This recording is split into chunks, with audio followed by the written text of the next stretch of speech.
Hey guys, আসসালামু আলাইকুম, welcome to my channel, welcome to another new video. অন্ধকার কুটির খাদানের ভিতর গ্রামের বেশিরভাগ মানুষ কাজ করতো। হঠাৎ করে শ্রমিকরা গায়ে হতে থাকে। জমির লোভে নাকি অন্য গ্রামের লোকের হাত আছে। এক এক করে শ্রমিকদের মরদেহ উদ্ধার করা হয়। এর পিছনে কারা জড়িত আছে তা জানতে হলে পুরো ভিডিওটি দেখতে হবে। সম্পূর্ণ ভিডিওটি দেখবেন, আশা করি ভালো লাগবে। ডিসক্লেমার, এই ভিডিওতে কিছু অ্যাডাল্ট সিন আছে, তো বাচ্চারা দূরে থাকো। ওয়েব সিরিজের শুরুতে আমরা দেখতে পাই শুনশান রাস্তা দিয়ে পুলিশের গাড়ি যেতেছিল। অন্ধকার রাত। তার নাম সুশীল ড্রাইভ করতেছিল। তার নাম রাথর ঘুমাতে ছিল। গভীর ঘুমে রাথর আচ্ছন্ন ছিল। তখন চারপাশে বাড়ি শিকল তুলতে থাকে। হাত বাঁধা অবস্থায় ছেলেটি কান্না করে। শুটার টিগারের মধ্যে ফিঙ্গার রাখলে মেয়েটি কান্না করে দৌড়ে আসলে ফায়ারের আওয়াজ শুনে রাথর ঘুম ভেঙে যায়। আর সুশীল গাড়ি ব্রেক করে সামনে তাকিয়ে থাকে। সামনে হারিকেন হাতে ধূপ জ্বালিয়ে একজনকে দেখা যায়। রাথর বলে, কে দাঁড়িয়ে আছে? সুশীল বলে, পরে দেখে নিব স্যার। রাথর তার উপরে বিরক্ত বোধ হয়ে গাড়ি থেকে নেমে পড়ে। মহিলাটি বাদ্রা বলে ডাকে। রাথর একটু ভয় পেয়ে পিছনে তাকায়, আর পরক্ষণে তাকিয়ে দেখে বাদ্রা বলা মহিলাটি নেই। রাথর চারপাশে তাকিয়ে গাড়ির মধ্যে চলে আসে আর বলে, চলো এখান থেকে। সুশীল স্তব্ধ হয়ে গাড়ি ড্রাইভ করে। চারপাশে ভয়ঙ্কর সাউন্ড হতেছিল। কিছুক্ষণ পর ড্রাইভ করার পর সামনে প্রবেশ করার নিষেধ সাইনবোর্ড দেখতে পাই। সুশীল বলে, বাদ্রা বয়স্ক বিদ্যা, অনেক বছর আগে তাকে গ্রাম থেকে বের করে দিয়েছিল। এরপর তাকে সব জায়গায় তাকে দেখা যায়, জঙ্গলের মধ্যে, কখনো গ্রামের বাইরে। রাথর বলে, বাদ্রাকে। সুশীল বলে, তার নাম নিয়েন না, অনেক গল্প তার পিছনে। রাথর বলে, শোনাও তাহলে। সুশীল বলতে থাকে, এই গ্রামের বেশিরভাগ অংশই খনন করা হচ্ছে কয়লা উত্তোলনের জন্য। প্রায় সবাই এই পেশায় জীবিকা নির্বাহ করে। দেখাশোনা করার জন্য দানির ছেলে রাকা করে। তখন রাকা কানের উপর থেকে সিগারেট নিয়ে মুখে রাখে আর আগুন লাগিয়ে দোয়া টানে। সামনে চেম্বারের মধ্যে শ্রমিকরা বলে, আমাদের মজুরি কবে দিবে? অনেক দিন হয়ে গিয়েছে। বাবু বলে, চিন্তা করো না, কয়েকদিনের মধ্যে দিয়ে দিব। তখন চেম্বারে রাকা প্রবেশ করে আর বলে, এখানে কি হয়েছে? বাবু বলে, মজুরি দেওয়া সত্ত্বেও 2 দিনের টাকা কম দেওয়া হয়েছিল। তা শুনে রাকা নিচ থেকে হাতল নেয়। বাবু বলে, আন্নাকে তারা চোরও বলেছে। লালু বলে, আমাদের কোনো দোষ নেই, মিথ্যা বলছি না, সাধারণভাবে বলেছি আমাদের পারিশ্রমিক দিয়ে দিতে। রাকা তার ঘাড়ে ধরে বলে, তোমার সব কথাই ঠিক আছে, কিন্তু আমার দাদাভাইকে চোর বলেছিলে কেন? এ বলে হাতলের ধারালো অংশ দিয়ে লালুর পেটের ভিতর ঢুকিয়ে দেয়। লালুর সেখানেই মৃত্যু হয়। রাকা বলে, শ্রমিকদের কাছে মিথ্যা বলবে না, পাওনা অর্থ দিয়ে দিবে। এ বলে দোয়া টেনে চলে যায় আর লালুর ডেড বডি চেম্বার থেকে বের করে। সুশীল বলে, লালুর লাশ আজ পর্যন্ত পাওয়া যায়নি। রাথর বলে, রাকাকে অ্যারেস্ট করেছ? সুশীল বলে, প্রমাণ ছাড়া তার কি হবে? মৃত্যুর ভয়ে কেউ মুখ খুলেনি। লোকে বলে, দুনিয়াতে আসতে হলে তাকে আবার যেতে হবেই। এ বলে ড্রাইভ করে। রাস্তার পাশে লালুর ডেড বডি পড়ে থাকে। ধীরে হাতে হারিকেন নিয়ে রাকাদের কাছে আসে। স্পন্দন বলে, এত ভয় পাচ্ছ কেন? রাকা বলে, লালুর ডেড বডি দেখে ভয় পেলে নাকি? ধীরেজ বলে, মৃত্যু কি সবারই হয়? তা শুনে রাকারা হেসে দেয়। ঘরে বসে মা খাবার বাড়িতে রেখে বলে 9 নম্বর খনিতে না যেতে। লাইট আপ ডাউন করছে। এইদিকে ধীরেজ ট্রলি অটোমেটিক ভাবে যাওয়া দেখে ভেবে ভয় পেতেছিল। রাকা বলে, বাদ্রাকে নিয়ে ভাবছ? ধীরেজ বলে, তার নাম নিয়েন না। রাকা ইচ্ছে করে বাদ্রার নাম ধরে ডাকে। ধীরেজ বলে, বাদ্রা আসলে কিন্তু মৃত্যু হয়ে যাবে। রাকা বলে, মৃত্যুকে ভয় পাই না। আর হাতে হাতল নিয়ে বলে, বাদ্রাকে দেখে নিব। এ বলে কয়লার উত্তোলন করার স্থানে চলে আসে। তারা সকলে ড্রাঙ্ক ছিল। ধীরেজ বলে, স্পন্দন, রাকা ভাইকে থামাও, এটা মজা করার বিষয় না। স্পন্দন বলে, বাদ্রার চ্যাপ্টার আজ ক্লোজ হয়ে যাবে। রাকা বেলচা দিয়ে খনন দেওয়ালে আঘাত করে বলে, সামনে দাঁড়িয়ে আছি, কোথায় লুকিয়ে আছো, বের হও। আর তারা সকলে হাসি তামাশা করে। ধীরেজ বলে, আমার গলায় পানি এসে গেছে। তখন পাইপ লিক হয়ে গ্যাস বের হয়। তা দেখে রাকারা গাবড়ে যায়। হঠাৎ করে শ্যাডো আসার কারণে সকলে ভয় পায়। ধীরেজ আঙ্গুল দিয়ে দেখিয়ে বলে, উঠে বাদ্রা, আর তৎক্ষণাৎ গলায় হাত দিয়ে নিচে পড়ে যায়। রাকারা কাউকে দেখতে পায় না। ধীরেজের মুখ থেকে ফেনা বের হয়। রাকা বলে, কি হয়েছে? ধীরেজ সেখানে মরে যায়। স্পন্দন ও বাদ্রা ছায়া দেখে নিচে পড়ে মুখ দিয়ে ফেনা বের হয়। রাকা দুইজনের ভয়াবহ মৃত্যু দেখে খনি থেকে বের হয় আর শেষ রক্ষা না হয় কলার ট্রলিতে পড়ে যায়। তখন দানিমা এসে বলে, রাকা তোমার জন্য খাবার নিয়ে এসেছি। রাকা বাদ্রার নাম বলতে পারে না আর সেখানেই মরে যায়। তা দেখে মা বাকরুদ্ধ হয়ে যায়। লোক মুখে শোনা যায়। এরপর থেকে দানিমা কালা জাদু করে। গ্রামের মানুষরা নিজেদের সুরক্ষার জন্য তাকে বের করে দেয়। রাথর বলে, ভয় দেখিয়ে কয়লার খনিতে বানানোর চেষ্টা, ভূত প্রেতাত্মা কিছু নেই, তাড়াতাড়ি ডাইভ করো, পুলিশ স্টেশন গিয়ে রিপোর্ট বানাতে হবে। সুশীল বলে, ঠিক আছে স্যার, আর দ্রুত ডাইভ করে। পরের দিন নূপুর যোগীশকে রুম থেকে বের করে দেয় আর বলে, আমার কাছে আসবে না। যোগীশ বলে, কি হয়েছে? শুধু না হাতি ধরলাম। নূপুর বলে, আমাকে তোমার বউ ভাবো? তোমাদের খাবার নিয়ে আসি বলে আমার সম্মান নেই? যোগীশ বলে, সবাই তোমার ব্যাপারে জানে। এ বলে চলে যায়। নূপুর বলে, আমার মাও ওই কাজ করেছে, শ্রমিকদের খাবার দেয়, তাদের তো কোনো সমস্যা হয় না। আর হারামি বলে গালি দিয়ে খাবার দিয়ে আসতে যায়। অন্যদিকে বাসার ভিতরে বার্থডের আয়োজন করা হয়। তার নাম আঁচল লাভ বেলুন দিয়ে বলে, আজ তোমার জন্মদিন আর তোমাকে খুব সুন্দর লাগছে। আর হঠাৎ করে বেলুন ফাটাতে সকলে ভয় পেয়ে যায়। তখন বাবা চলে আসে আর ছোট হাঁসকে আদর করে বলে, আসছি। আর বড় ছেলে সিদ্ধুকে নিয়ে বাসা থেকে বের হয়। সিন চলে আসে পুলিশ স্টেশনে। তার নাম প্রাইগা কল আসলে টেবিল থেকে ফোন উঠিয়ে রিসিভ করে আর কল কেটে দিয়ে বলে, মহিপাল ফোন কিনে দিয়েছিল, এখন সারাক্ষণ তাকে সময় দিতে হয়। আর বলে, নতুন ইন্সপেক্টর আসবে, তার ব্যাপারে কিছু জানো? তার নাম কিশোর বলে, দেখি নাই তাকে, কিন্তু পার্সোনালিটি সুন্দর। পরে সুধীর তার 2 মেয়েকে নিয়ে রাথরের কাছে আসে। রাথর দরজা খুলে প্রণাম জানায়। সুধীর বলে, আমি এই ছোট গ্রামের বিচারক। সাথে দিবি আর নুপুরের পরিচয় করিয়ে দেয়। রাথর বলে, ভিতরে আসেন। সুধীরা বাসার ভিতর প্রবেশ করে। রাথর বলে, কি খাবেন? সুধীর বলে, আপনার জন্য বাসা থেকে খাবার নিয়ে এসেছি। নুপুর বাটি দিয়ে বলে, গ্রামের সবাইকে খাবার দেই। রাথর বলে, এসবের কি দরকার ছিল? সুধীর বলে, নতুন এসেছেন, সবাইকে চিনতে অনেক সময় লাগবে, আর মনে করে আমাদের কালো কুটিরে আসবেন। এ বলে বাসা থেকে বের হয়। পরে আমরা বাইকে একটি ছেলেকে বসে থাকতে দেখি, তার নাম মহিপাল। তখন যোগীশ এসে বলে, আমাকে দেখে আজকাল রাস্তা ঘুরিয়ে চলো। আর বলে, প্রপার্টি টাকা কবে দিবে? মহিপাল বলে প্রপার্টি যাকে দিয়েছি তারা বেগে গেছে। তখন সিধু মহিপালের কলার ধরে বলে টাকা যখন দিতেই পারবেন না জমি নিয়েছিলেন কেন? মহিপাল বলে তোমার কাজকর্ম জানা আছে। যোগীশ বলে রাগ দেখাবে না, তাহলে কিন্তু 3 ফুট মাটির নিচে চলে যাবে। আর বলে আমার বাসায় টাকা দিয়ে আসবে আগামীকাল। মহিপাল বলে আজ রাতেই দিয়ে আসবো। যোগীশ বলে মনে থাকে যেন, এই বলে চলে যায়। তার নাম বিরজু। বিরজু শ্রমিকদের কাজের হিসাব করতেছিল। তখন নূপুর পিছন দিক দিয়ে এসে তার চোখগুলো ধরে। বিরজু আঁচল বলে হাত ছড়িয়ে পিছনে তাকিয়ে রাগ করে। নূপুর বলে এত তাড়াতাড়ি রেগে যাও কেন? বিরজু বলে কি লাগবে? নূপুর বলে সারাদিনই তো কাজ করো, একটু বিশ্রাম নাও। বিরজু বলে তোমার কোনো কাজ নেই। নূপুর তাকে ঠুকনো দিয়ে বলে চলে যাচ্ছি। বিরজু সাড়া না দেওয়ায় নূপুর মুখ ভেঙিয়ে চলে যায়। পরে রাথর পুলিশ স্টেশনে আসে। পাইগা বলে আপনার কি কমপ্লেন লিখতে হবে? কিশোর রাথরের পরিচয় দেয়। তা শুনে পাইগা বসা থেকে উঠে দাঁড়ায়। রাথর কিশোরের শার্টের বোতাম লাগাতে বলে। কিশোর বলে জি স্যার। রাথর বলে এটা বাসা না থানা, সম্মান দিতে শিখো। পরে নূপুর চেম্বারে খাবার নিয়ে আসে। বাবু বলে বাটিতে কি আছে? নূপুর বলে খুলেই দেখো। বাবু বলে আপনার হাতে খুলে দেন। তখন যোগীশ আসে আর বলে ম্যানেজার সাহেব গত মাসে 18 জন শ্রমিক নিয়োগ দিয়েছিলাম, কিন্তু তাদের পারিশ্রমিক দেওয়া হয়নি। নূপুর সিদ্ধুকে ভাব দেখিয়ে বলে চলে যাচ্ছি। বাবু বলে রেডি তো? আর তাকে চেক দেয়। যোগী চেক দেখে বলে আপনি বলেছিলেন পেমেন্টের পরিমাণ বাড়িয়ে দিবেন। বাবু বলে যত বলা হয়েছিল সেই অনুযায়ী পেমেন্ট এসেছিল। যোগীশ বলে আন্নাকে কল দাও আর বলে তার সাথে যত ডিল হয়েছিল সেই পরিমাণ পেমেন্ট লাগবে। বাবু বলে এখানে বসেন, কল দিচ্ছি। আন্না কল রিসিভ করে। এখানে আন্নার ফেস দেখানো হয় না। পরে মহিপাল পুলিশ স্টেশনে আসে। পাইগা বলে এখানে কি করছো? বড় স্যার এসেছে, তাকে রিপোর্ট দিতে হবে। মহিপাল বলে বড় স্যার কে? দেখে নিচ্ছি তাকে। রাত্র বলে এখানে কি হচ্ছে? পাইগা বলে পাগল হয়ে গেছো? মহিপাল চুমু দেখিয়ে চলে যায়। পরে আঁচল বিরজুর কাছে আসে। আঁচল বলে আজ হার্ষের বার্থডে পার্টিতে যাব। বিরজু বলে কাজে আছি, এই অবস্থায় যাব? আঁচল বলে সব হয়ে যাবে, আসো। বিরজু যেতে রাজি হয়। পরে নূপুর বাসায় এসে দেখে তার বাবা টাকা চুরি করছে। তার নাম রাজকার। নূপুর বলে এসব কি করছেন বাবা? টাকা ওইখানে নেই তো। রাজকার বলে কোথায় আছে তাহলে? এখনই লাগবে। নূপুর বলে সকাল থেকে এখনিতে কাজ করি, রাত হলে আপনার হয়ে গেল। আর গঞ্জিকা কিনে সব টাকা শেষ করে ফেলেন। আপনার মতো অ্যালকোহল খেয়ে জীবন ধারণ করবো? তা শুনে রাজকার গায়ে হাত দিবে। তখন ইন্সপেক্টর পাইগা আসে। নূপুর ব্যাগ থেকে টাকা বের করে দিয়ে দেয়। রাজকার বলে আগে দিলে কি হতো, আর হবে না, এ বলে চলে যায়। নূপুর বলে প্রত্যেক নারীর ভাগ্যে এরকম পুরুষ জোটে, সারাক্ষণ অ্যালকোহল খাবে। আর বলে মহিপাল কিছু করেছে? পাইগা বলে তার সাথে তো সবসময় মনোমালিন্য হয়। নূপুর বলে তাকে ছেড়ে দিচ্ছেন না কেন? পাইগা বলে মহিপালকে অনেক আগে থেকে চিনতাম, খারাপ ব্যবহার করলেও তাকে ছাড়তে পারবো না। নূপুর বলে চলে যেতাম, জন্ম দিয়েছে তাই যেতে পারি না। পাইগা বলে আমার চিন্তা করো না। নূপুর বলে তোমার নতুন বস দেখতে কেমন? পাইগা বলে অনেক হ্যান্ডসাম দেখতে। নূপুর বলে অনেক সুন্দর, এ বলে দুজনে হেসে দেয়। পরে আঁচল বিরজুর কাছে আসে আর হাতে বরফ লাগিয়ে বলে জন্মদিনে চাচার বাসা অনেক সুন্দর করে সাজিয়েছে, তোমার জন্মদিনও এর চাইতে সুন্দর করে সাজাবো। বিরজু বলে জন্মদিন যদি দুইজনের মনে না থাকে? আঁচল বলে আমাদের দুজনের দেখা যেদিন হয়েছিল সেদিনই তোমার জন্মদিন বানাবো। বিরজু বলে অনেক করেছো আমার জন্য, তোমাকে না পেলে জন্মদিন বৃথা। তা শুনে আঁচল বিরজুকে জড়িয়ে ধরে আর তারা দুজন রোমান্টিক হয়ে কিছু ভালো মুহূর্ত পার করে। পরে রাথর বাসার মধ্যে খাটে বসে বই পড়তেছিল। রাথর ফোন রিসিভ করে অবাক হয় আর দ্রুত ঘটনাস্থলে চলে আসে। বস্তার ভিতর ডেড বডি, সাথে টলির ভিতরে লাশ দেখে রাজকার বলে এসব বাধা করেছে, তাকে নিজের চোখে দেখেছি। তখন সেখানে মহিপালকে দেখা যায় আর মুচকে আসে। রাথর কিছু বুঝতে পারে না।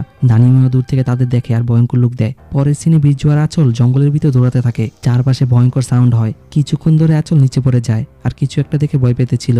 আসলে তাদেরকে পুলিশ স্টেশনে নিয়ে আসা হয়। রাত্র বলে পাত্রের আত্মা এসে যোগীশের পুরো ফ্যামিলিকে মেরে ফেলেছে। পাইগা বলে স্যারকে বলো কি হয়েছিল গতকাল রাতে। আঁচল বলতে থাকে আমরা গতকাল রাতে যোগীশের বাসায় ছিলাম, তার ছোট ছেলে আর্টসের জন্মদিন হয়েছিল। দীপা বলে অনেক সময় হয়ে গেছে, কেক কোথায়? আঁচল বলে বিরজু নিয়ে আসছে। তখন বিরজু কেক নিয়ে আসে। তার নাম কাবেরী। কাবেরী বলে খানদানে যোগীশ আর সিদ্ধুকে দেখেছিলে? বিরজু বলে কাজ শেষ করে যখন বের হয়েছিলাম খানদান বন্ধ হয়ে গিয়েছিল। তা শুনে কাবেরী গাবড়ে যায় আর বলে দীপা রাজকে খেয়াল রেখো, এখনই আসছি। দীপা হার্ষের কাছে কেক দেয়। বিরজু বলে খানদানে 3 জন পৌঁছানোর পর দেখি যোগীশ আর সিদ্ধু লাশ পড়ে আছে। হঠাৎ করে অজানা কেউ আমাদের উপর হামলা করে দিয়েছিল, ভয় পেয়ে পালাতে ছিলাম। আঁচল আমার সাথে ছিল। আঁচল বলে মা চলে যাওয়ার পর যোগীশটাই আমাকে মেয়ের মতো দেখতো, কারোর সাথে শত্রুতা ছিল না। যোগীশকে কেন মারবে এ বলে কান্না করে দেয়। রাথর বলে দীপা কোথায় ছিল? তার ডেড বডি তো খানদানে পাওয়া যায়নি। আঁচল হতভম্ব হয়ে বলে দীপা ডেড বডি পাওয়া গেছে? পাইগা বলে তার ডেড বডি খানদানে পাওয়া যায়নি। আঁচল হতভম্ব হয়ে বলে দীপা ডেড বডি পাওয়া গেছে? পাইগা বলে তার ডেড বডি বাড়িতে পাওয়া গেছে। আঁচল বলে হাঁসের তাহলে কি হয়েছে? রাথর বলে হাঁসকে খুঁজে পাওয়া যায়নি। পাইগা বলে হাঁসের জীবনে ঝুঁকি আছে। রাথর বলে তোমার কি মনে হয় এসব বাধা করেছে? পাইগা বলে আজব লাগলেও বিশ্বাস করতে হবে। আর বলে ডেড বডির পাশে তো নুপুরের বাবা রাজকারকেও দেখা গিয়েছিল। রাথর বলে আত্মার পিছনে যেতে পারবো না, খুঁজতে হলে মানুষকে খুঁজো, মৃত মানুষ কখনো ফিরে আসে না। এই বলে পুলিশ স্টেশন থেকে বের হয়। পরে মহিপাল বাইকে করে পুলিশ স্টেশনের সামনে আসে। পাইগা তার কাছে আসে। মহিপাল বলে কেস ক্লোজ হয়ে গেছে। পাইগা বলে সরকারি নিয়ম অনুযায়ী রানিং কেস বন্ধ করা যাবে না। মহিপাল ভয় দেখিয়ে বলে আমাকে সরকারি নিয়ম বোঝাতে এসেছো? আর নিজের পরিচয় দিয়ে পাইগাকে ছোট করে কথা বলে। পাইগা বলে হাবিলদার নয়, সাবেক ইন্সপেক্টর। আর বলে গত রাতে কোথায় ছিলে? খানদানেও তোমাকে দেখেছিলাম। মহিপাল বলে সন্দেহ সন্দেহ করছো আমাকে? প্রাইগা বলে গত রাতে তোমার বাসায় আসতে চেয়েছিলাম। মহিপাল বলে রাজকার বলেছিল না বাদা তাদের মেরেছে, রাগ দেখিয়ে চলে যায়। পরের রাতও সুধীরের বাসায় আসে আর বলে যোগীশের মার্ডারের ব্যাপারে জিজ্ঞেস করতে এসেছি, তাদের কি চিনেন? সুধীর বলে তাদের সাথে অনেক খারাপ হয়ে গেছে, অনেকের কাজ দিয়ে দিত, পাওনা পরিশোধ করতো, সবাই তাকে ভালোবাসতো। দিবিয়া তাদের জন্য ট্রেতে করে চা নিয়ে আসে আর বলে বাবা খানদানের ম্যানেজার বাবু আপনার সাথে দেখা করতে এসেছে। সুধীর বলে 2 মিনিটের জন্য আসছি। দিবিয়া সোফায় বসে বলে সারাদিন কষ্টের কাজ করেন, নিজের জন্য সময় কিভাবে বের করেন? রাতের অস্বস্তি বোধ করে। দিবিয়া এদিক সেদিক দেখে বলে যোগীশের সম্পর্কে আরো তথ্য নিতে হলে রাজকার কাছে যেতে পারেন, তারা অনেক ভালো বন্ধু ছিল। পরের দিন প্রাইগা নূপুরের বাসায় আসে আর দরজায় নক করে। রাজকার দরজা খুলে বলে নূপুর বাসায় নেই আর তাকে চলে যেতে বলে। প্রাইগা বলে আপনার সাথে দেখা করতে এসেছি, বাইরে আসবেন দয়া করে। আর বলে যোগীশের মার্ডারের রাতে আপনি যা দেখেছেন সত্যি করে বলেন। যোগীশ বলে লাভ কি হবে? প্রাইগা বলে জেলের অ্যালকোহলের মধ্যে গুল পাবেন না। রাজকার বলতে থাকে ওই দিন রাতে নূপুর থেকে টাকা নিয়ে অ্যালকোহল কিনেছিলাম আর মাতালয়ে বলে অনেক টাকা নিয়ে এসেছি, আজ দোকান খুলছো না কেন? এ বলে অ্যালকোহলের বোতল ছুঁড়ে মারে। তখন রাজকার বাদরার হাত থেকে পালাতে থাকে আর দৌড়ে এসে বাইকের পিছনে লুকিয়ে পড়ে। প্রাইগা বলে বাদরাকে আপনি যোগীশের বাসায় যাওয়ার সময় দেখেছিলেন নাকি যোগীশের বাসা থেকে আসার পথে দেখেছিলেন? রাজকার বলে খানদানের থেকে যোগীশের বাসার পথে দেখেছিলাম। পরে নূপুর মহিপালের কাছে আসে আর বলে প্রাইগাকে কেন বিরক্ত করছো? মহিপাল বলে কেন, কি হয়েছে? নূপুর বলে প্রাইগা নতুন কেসে এমনিতেই বিরক্ত আর পুলিশ ইন্সপেক্টর তো আছে। নূপুর বলে আমাকে দেখো। মহিপাল বলে প্রাইগা আমাকে সময় দেয় না। নূপুর বলে প্রাইগা তোমার জন্য কখনো ভালো কামনা করে না আর তাকে দূরে সরিয়ে দিয়ে দরজা বন্ধ করে দেয়। সাথে বলে তোমার জন্য আমাকে বানানো হয়েছে। মহিপাল বলে আমার জন্য তোমাকে বানানো হয়েছে, এ বলে এসে দেয়। মহিপাল বলে তোমাকে অনেক গরম দেখাচ্ছে, এ বলে জামার ওক খুলে ফেলে আর পায়ের কাপড় উপরে তুলবে। নূপুর থামিয়ে দিয়ে বলে এত তাড়াহুড়ো করছে কেন? মহিপাল বলে মজা করবে আমার সাথে। নূপুর বলে তুমি করবে না, এ বলে ধাক্কা দিয়ে বিছানায় ফেলে দেয়। মহিপাল খাটে শুয়ে পড়ে। নূপুর শরীর থেকে জামা খুলে। মহিপাল বলে আসো আমার কাছে। নূপুর তার কাছে আসে আর মহিপালের 2 হাত চেপে ধরে রোমান্স করে। পরের রাতে প্রাইগা কাজ করার বর্ণনা অনুযায়ী রোডে আসে আর হঠাৎ করে তার চোখ সিসি ক্যামেরার দিকে পড়ে। পরদিন রাতর পুলিশ স্টেশনের দিকে আসতে থাকে। বাইকের সমস্যার কারণে সামনে যেতে পারে না আর পাশে তাকাতে জোপ নড়ে উঠে। রাতর কিছু না মনে করে আবার বাইক স্টার্ট দেয়। তখন পাথরের আড়াল থেকে বাবা বলে ডাকে। তা শুনে রাতর দ্রুত বাইক থেকে নেমে পড়ে আর জঙ্গলের ভিতর প্রবেশ করে ছেলেটিকে খুঁজতে থাকে, কিন্তু কাউকে খুঁজে পায় না। সাথে মানিব্যাগ বের করে ছবি দেখে। তখন ছেলেটি আবার তার পিছন দিয়ে পালিয়ে যায়। রাতর কাছে এসে কাউকে খুঁজে পায় না আর ঘুরে দাঁড়াতে পা ফসকে নিচে পড়ে যায়। জিলের নিচ থেকে উপরে আসতে যাবে, তারপর লতার সাথে আটকে যায় আর নিজেকে ছাড়িয়ে দ্রুত উপরে চলে আসে। তখন জিলের উপরে কাপড়ে মনে অনেক মৃত কঙ্কাল বেশি উঠে আর চারপাশে এত ডেড বডি দেখে রাতর অবাক হয়। কিছুক্ষণ পর অ্যাম্বুলেন্স আসে। কিশোর শুকনো কাপড় নিয়ে আসে। রাতর বলে লাগবে না আর তাকে চলে যেতে বলে। পাইগা বলে প্রত্যেকটি বডিকে নিয়ে যাওয়া হচ্ছে আর পোস্টমর্টম করার জন্য আপনার সাইন লাগবে। রাতর সাইন করার সময় পাইগার হাতের বালা দেখে। পাইগা বুঝতে পেরে হাতের বালাটি সরিয়ে নেয় আর বলে স্যার আপনি এখানে কি করতেছিলেন? রাতর দোয়া টেনে বলে এমনি। পাইগা বলে এই সকল খুন বাদরা করেছে। রাতর বলে মৃত ব্যক্তির পিছনে ঘোরা বন্ধ করো আর বলে হার যদি বেঁচে থাকে তাহলে সেই বলতে পারবে এই মার্ডারগুলো কে করেছে আর তাকে চলে যেতে বলে। পাইগা ফাইল নিয়ে চলে আসে। পরে পুলিশ স্টেশনে একজন লোক গাড়ি থেকে নামে, তার নাম নরেন্দ্র আন্না। আন্না পান মুখে দিয়ে জেলখানায় প্রবেশ করে আর নিজের পরিচয় দিয়ে চেয়ারে বসে বলে আপনি নাকি আমাকে খুঁজে বেড়াচ্ছেন, আবার নাকি জিলের মধ্যে পা পিছলে পড়ে গেছেন, ব্যথা পান নাই তো? আবার নিজে থেকে আসলাম। রাতর বলে আবারও আপনাকে জিজ্ঞেস করার জন্য নিয়ে আসা হতে পারে। আন্না বলে 10 কেজি ফল, মিঠাই, সবজি, কাজু বাদাম সকল কিছু আপনার কাছে পাঠিয়ে দিব।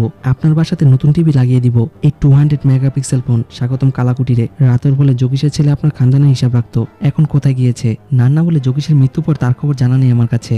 আর বলে যোগীশ খানদানের লোক নিয়ে আসতো, ম্যানেজার বাবু পেমেন্ট দিত, এইটুকুই। হতে পারে তাকে লোভের কারণে মারা হয়েছে। এখানে সবাই কষ্ট করে, হয়তো কম বেশি, কিন্তু কাউকে ছাড় দেয় না। রাথর বলে বাদরার ব্যাপারে কি জানেন? আন্না বলে গ্রামের লোকেরা কাহিনী বানিয়েছে, 9 নম্বর খানদান বন্ধ করে দিয়েছে অনেক আগে। আর বলে এমন কেউ আছে হয়তো আমাকে শেষ করার জন্য কাজগুলো করেছে, আপনাদের সাহায্য প্রয়োজন। রাথর বলে অবশ্যই। আন্না বলে যাচ্ছি আর উঠে যাবে। রাথর বলে এগুলো নিয়ে যান। আন্না তার গিফট আর ক্যামেরালা ফোন সাথে করে নিয়ে যেতে থাকে। নষ্ট টিভি হলো চলবে, কিন্তু ভাবনা খারাপ হলেও পেশা পড়বে। আন্না তার সামনে পান মুখে দেয়। রাথর বলে পান না খেয়ে বাদাম খাবেন আর বলে খানদানের ব্যাপারে কিছু মনে পড়লে চলে আসবেন। আন্না বলে মনে থাকবে আর সেখান থেকে চলে যায়। তখন পাইগা ল্যাপটপ নিয়ে আসে আর সিসি ফুটেজ দেখিয়ে বলে এই যে বাদরা, আর ল্যাপটপ বন্ধ করে দিয়ে কাজে মনোযোগ দিতে বলে। কনস্টেবলের খানদানের সমস্যা দিয়েছে আর তারা দ্রুত খানদানের উদ্দেশ্যে আসতে থাকে। তান্ত্রিক বলে বাদরার সময় শেষ হয়ে গেছে আর মহাযজ্ঞ শুরু করে দেয়। কিছুক্ষণ পর রাথর খানদানে চলে আসে আর বলে পুলিশের মামলা, এখানে কোনো ভূত নেই। লোকেরা বলে গ্রামের সুরক্ষার জন্য এই আয়োজন করা হচ্ছে। খানদানের ভিতর তান্ত্রিক মন্ত্র পড়ে আর আগুনের ভিতর দুধ দিতে থাকে। আর হঠাৎ করে বাদরাকে দেখে তান্ত্রিকের মন্ত্র পড়া বন্ধ হয়ে যায় আর গলায় হাত দিয়ে দ্রুত খানদানের ভিতর থেকে পালাতে থাকে আর বের হয়ে ছটফট করে। তান্ত্রিকের এই অবস্থা থেকে গ্রামের লোকেরা ভয়ে পালিয়ে যায়। তান্ত্রিকের মুখ থেকে অনবরত ফেনা বের হয়ে মৃত্যু হয়। প্রাইগা বলে স্যার এখন প্রমাণ হলো তো এসব বাদরা করেছে? রাতর বলে মিথ্যাটা দেখতে পাচ্ছি, সত্যটা লুকিয়ে আছে। বাইরে বৃষ্টি হতে ছিল। রাত হলে পাইগা বিজে দরজায় নক করে। মহিপাল দরজা না না খোলায় পাইকা কল দেয়। মহিপাল কল কেটে দিয়ে দরজা খুলে। পাইগা বলে এতক্ষণ ধরে নক করছিলাম, কোথায় ছিলে? আর বলে এত রাতে এখানে কি করছো? পাইগা বলে খুঁজতে এসেছি। তা শুনে মহিপাল তাকে বাসার ভিতর প্রবেশ করতে দেয় না। পাইগা বলে এত রাতে কোথায় যাব? একদম ভিজে গেছি, এ বলে ভিতরে প্রবেশ করে। মহিপাল বলে সত্যি করে বলো তো কি নিতে এসেছো? পাইগা বলে ফাইল রেখে গিয়েছিলাম। মহিপাল তাকে থামিয়ে বলে তোমাকে খুব সুন্দর লাগছে, আর রোমান্টিক হবে। পাইগা বলে পাগল হয়ে গেছো? মহিপাল বলে খুনির পিছনে দৌড়াতে গিয়ে আমাকে পাগল মনে হচ্ছে, আর তার মুখ চেপে ধরে বলে রাতরকে ভালোবাসো। পাইগা বলে খারাপ কথা বলছো কেন? মহিপাল তাকে ধাক্কা দিয়ে রুম থেকে বের করে দেয়। তখন নুপুর খাট থেকে বের হয় আর ড্রেসিং টেবিল থেকে ওয়াটার পট নিয়ে বলে, এ মহিপাল আমাকে কেমন লাগে? মহিপাল বলে ভালো লাগে না তোমাকে, আজ মুড নেই, কাল আসবে, এই বলে তাকে চলে যেতে। নুপুর মনটা খারাপ করে বাসা থেকে বের হয়। মহিপাল নিচ থেকে তাওয়াল নিয়ে আলনায় রেখে দেয়। পরে বীজের মধ্যে মেয়েটি অ্যালকোহল পান করে। তার নাম সুস্মিতা। সুস্মিতা রিসোর্টে আসে আর তার বয়ফ্রেন্ডের সাথে এনজয় করে। পরে সিন চলে আসে পুলিশ স্টেশনে। কিশোর এসে বলতে থাকে তান্ত্রিকের ডেড বডিতে কেউ হাত দিচ্ছে না, আর ঝিলের মধ্যে পাওয়া লাশের জন্য হসপিটালে কল দিয়েছিলাম। তারা আমাকে বললো যে কোথা থেকে শুরু করব, আর আমাদের কি লাগবে। রাতর বলে পাইগা আসেনি। কিশোর বলে ম্যাডাম তো এখনো আসেনি, আর বলে ফোন লাগাও। তখন রাত সুস্মিতাকে কল দেয়। সুস্মিতা এখনো রোমান্টিক হতে ছিল। ছেলেটির নাম সমীর। সমীর বলে হট লাগছে। সুস্মিতা বলে বেবি ড্রাগস কোথায় রেখেছিলে? সমীর বলে বেবি ট্রাই করবে, ব্যাগের মধ্যে আছে, ব্যাগের মধ্যে অল্প তো। সমীর বলে কতটুকু লাগবে? আর বলে জানতাম না আজ তুমি এতটা হট হবে। সুস্মিতা বলে তাই নাকি, এ বলে থাপ্পড় দিয়ে বসে। সমীর উঠতে যাবে আর তাকে চেপে ধরে। সুস্মিতা বলে তারা আমার থেকে বেশি গরম। আর উঠে গিয়ে ফোন চেক করে দেখে রাতর কল দিয়েছিল। তার নাম আর্জুন। আর্জুন ড্রাগস দিয়ে বলে অবশেষে পাইয়ে দিলে। সুস্মিতা বলে আমাকেও সাহায্য করতে হবে। অর্জুন বলে ফরেন্সিক ডিপার্টমেন্টে কি আমাকেও প্রয়োজন লাগবে? সুস্মিতা বলে প্রয়োজনে সমাজে গিয়ে আসবে নাকি বন্ধু? আর বলে যাচ্ছি, ড্রাগস খুঁজতে গিয়ে 2 দিন অফিসে যায়নি। অর্জুন বলে ফরেন্সিকে যাবে কেন, একদম মডেলিং লাগছে। আর তাকে জড়িয়ে ধরে ভাই জানায়। পরে রাতরার পাইকা সুধীরের বাসায় এসে কলিং বেল চাপে। দিবিয়া দরজা খুলে তাদের ভিতরে আসতে বলে। রাতরা বাসার ভিতরে আসে। দিবিয়া তাদের বসতে বলে চা বানাতে যায়। কিছুক্ষণ পর সুধীর আসে আর বলে আপনার কি সেবা করতে পারি? রাতর বলে গ্রামের লোকেরা আত্মাকে বিশ্বাস করে বসে আছে, তাদের সাথে কথা বলা যাচ্ছে না, তাদের মাথা থেকে বাদদার এই বিষয়টা নামানো যাচ্ছে না। কেউ যদি মুখ না খুলে কেস সমাধান করব কিভাবে? সুধীর বলে 9 নম্বর খাদানের ঘটনা গল্প নয়, অনেক দিন ধরে বন্ধ ছিল। টাকার মৃত্যুর পর খাদানের দরজাটি খুলে গিয়েছিল। আপনি নিজেই তো দেখেছিলেন তান্ত্রিকের সাথে কি হয়েছিল। গ্রামের সবাই বলে রাকাকে বাদরা মেরেছিল। রাতর বলে ভয় পেয়ে দানিমাকে তাড়িয়ে দিয়েছিলাম গ্রাম থেকে। সুধীর বলে লোকদের সুরক্ষার জন্য বাগিয়ে দিয়েছিলাম, গ্রামের লোকদের তো আর বিপদে ফেলতে পারি না। রাতর বলে এখন দানিমা কোথায় থাকে? সুধীর জায়গার নাম বলে দেয়। রাতরা বাসা থেকে বের হয়।